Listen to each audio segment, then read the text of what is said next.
Anoko isara kabisa 2025 Amizeng sa famila mingina yala noe Anoko isara kabisa 2025 Amizeng sa bamarita sulo noe Azu sala Tibabas Yema Tainga tiafa na Kuranga ramaring fonga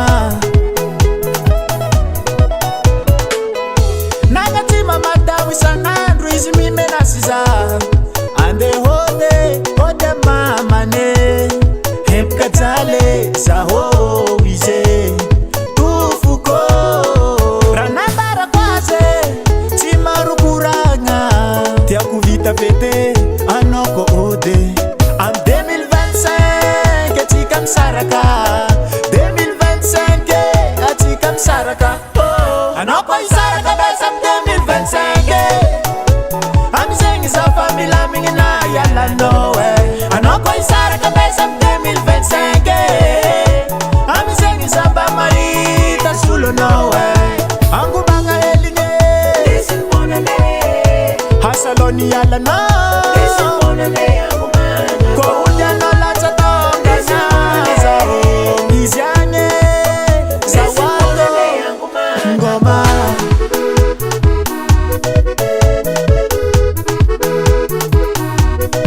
Fangalanga salo, nangabara kusengi Bola maruva ya vini mandi chara Reki mananara Tofavi mahema malafana kara notsilane Timangino fampia kuta ulwa fazaho Zengi na piumanga, saka vini umangai Soya lano tampu kuziti dinge anguma Anoko isara kabesa 2025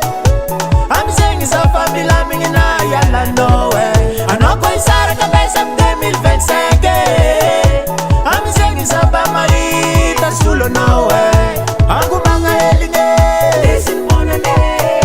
Hasaloni yala no Listen monane angu mana Ko unya no lata tonga nyaza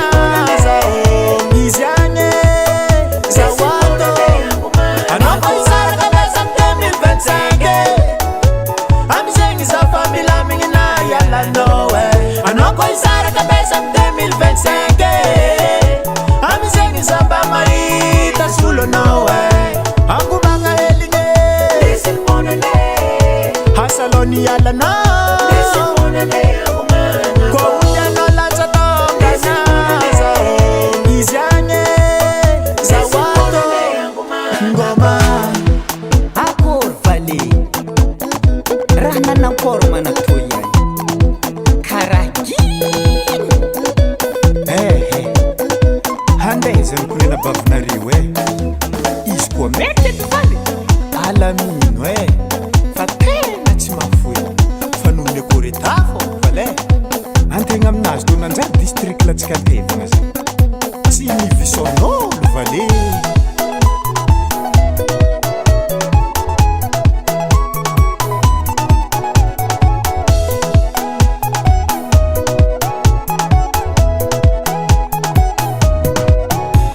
Namiari jangu manga seki faranta Mule vale